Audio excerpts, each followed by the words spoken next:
ကဘာကြီးကိုအချိန်မရွေးဖျက်ဆီးပြစ်နိုင်တဲ့အရာများကျွန်တော်တို့ရှင်သန်နေထိုင်ရာကဘာမြေကြီးဟာအပြင်ပန်းကျင့်အေဂျင့်တာယာနေတယ်လို့ထင်ရပေမဲ့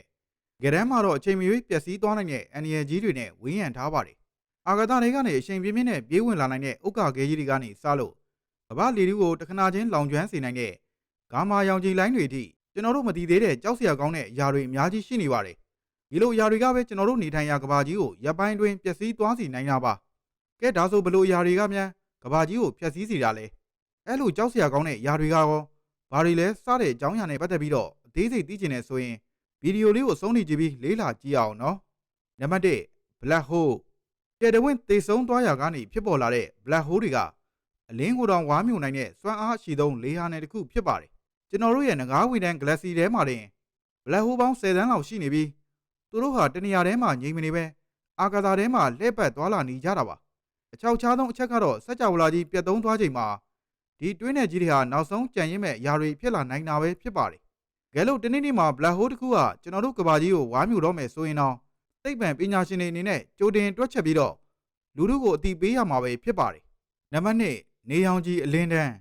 နေမင်းကြီးဟာတစ်ခါတလေမှာကျွန်တော်တို့ကဘာထက်တောင်ကြီးမားတဲ့တန်လိုင်းဆက်ကွင်းတွေကတစ်ဆင့်ပြင်းထန်တဲ့ရောင်ခြည်လိုင်းတွေကိုထုတ်လွှတ်တတ်ပါတယ်။ပုံမှန်ဆိုရင်တော့ဒါဟာအဝါရောင်အလင်းတန်းတွေကိုဖြစ်ပေါ်စေပေမဲ့အရှိန်လွန်သွားရင်တော့ကဘာပေါ်ကဆက်သွယ်ရေးစနစ်တွေရဲ့လျှက်စစ်လိုင်းတွေကို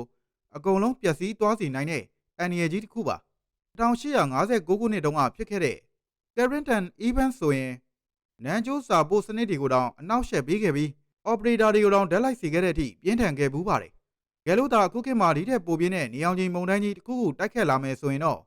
လူငယ်တွေ VR စောင့်နေတုန်းမှာတင်ကမ္ဘာလုံးလျှက်စစ်မီးတွေပြတ်တောက်သွားပြီးအမောင်ဖုံးသွားမဲ့အခြေအနေမျိုးကိုတောင်ကြုံရနိုင်ပါတယ်။နံပါတ်3ဉာဏ်ရည်တုနည်းပညာခုခေတ်မှာ robot တွေကအလုပ်တော်တော်များများကိုလုပ်နိုင်နေပြီဆိုတော့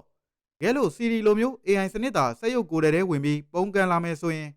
လူသားတွေအတွက် game over တောင်ဖြစ်သွားနိုင်ပါတယ်ပညာရှင်52ယောက်ကလည်း AI ဟာနောက်ဆုံးမှာလူသားမျိုးနွယ်ကိုပျက်စီးစေမဲ့အရာဖြစ်လာမယ်လို့တညီတညွတ်တဲ့သဘောတူထားကြသလိုကွယ်လွန်သူ Stephen Hawking ကလည်း AI ကိုထိန်းချုပ်ဖို့ဆိုတာမဖြစ်နိုင်ဘူးလို့သတိပေးခဲ့ဘူးပါတယ် Elon Musk ကလည်း AI ကိုစနစ်တကျထိန်းညှိဖို့အမြဲတိုက်တွန်းနေပါသေးတယ်ရုရှားသမ္မတပူတင်ကိုယ်တိုင်ကတော့ AI ဟာကမ္ဘာနိုင်ငံရေးပေါ်အကြီးအကျယ်တက်ရောက်မှုရှိလာမယ်လို့ပြောထားတာမို့ AI ရဲ့အနေအထားကတော့တကယ်ကိုတုံ့လုံးစရာပါပဲဗျနံပါတ်4ဥက္ကာခဲကျွန်တော်တို့လူသားမျိုးနွယ်စုကြီးတခဏချင်းမျိုးတုံးသွားနိုင်တဲ့အဓိကအကြောင်းရင်းတစ်ခုကတော့ကမ္ဘာကိုဥက္ကာခဲတိုက်မိတာပဲဖြစ်ပါတယ်ကျဲကြွေတာကိုကြည့်ပြီးလှပတယ်လို့ထင်ရပေမဲ့တကယ်တော့ဒါဟာဘေးဘော့စကွင်းထဲမှာကိုယ့်စီကိုဘောလုံးတွေအချိန်ပြင်းပြင်းနဲ့အဆက်မပြတ်ပြေးဝင်လာနေလိုမျိုးအန္တရာယ်ရှိပါတယ်အခုဆိုရင် Apophis လို့ခေါ်တဲ့အေယာမဥက္ကာခဲကြီးဟာနောက်ထပ်နှစ်တရာဝန်းကျင်လောက်မှာကဘာကိုဝင်တိုက်နိုင်ခြေရှိတယ်လို့ခန့်မှန်းထားကြပါတယ်အခုလောလောဆယ်ကျွန်တော်တို့ခေတ်မှာဘေးကင်းသေးတယ်ဆိုပေမဲ့နောက်လာနောက်သားမြေးမြစ်တွေအတွက်တော့တကယ်ကိုသတိထားစရာအခြေအနေတစ်ခုပဲဖြစ်ပါတယ်ဟုတ်ကဲ့ပါနောက်နေ့တွေမှာလည်းဒီလိုမျိုးစိတ်ဝင်စားဖို့ကောင်းတဲ့အကြောင်းအရာလေးတွေကိုတင်ဆက်ပေးသွားမှာဖြစ်လို့စောင့်မျှော်ကြည့်ရှုအားပေးခြင်းနဲ့ဆိုရင်ကျွန်တော်တို့ရဲ့နေပြည်တော် channel လေးကို subscribe လေးလုပ်ခဲ့ပေးပါဦးနော်သုံးထိကြည့်ရှုပေးလို့ကျေးဇူးထူးပဲတင်ရှိပါတယ်ခင်ဗျာ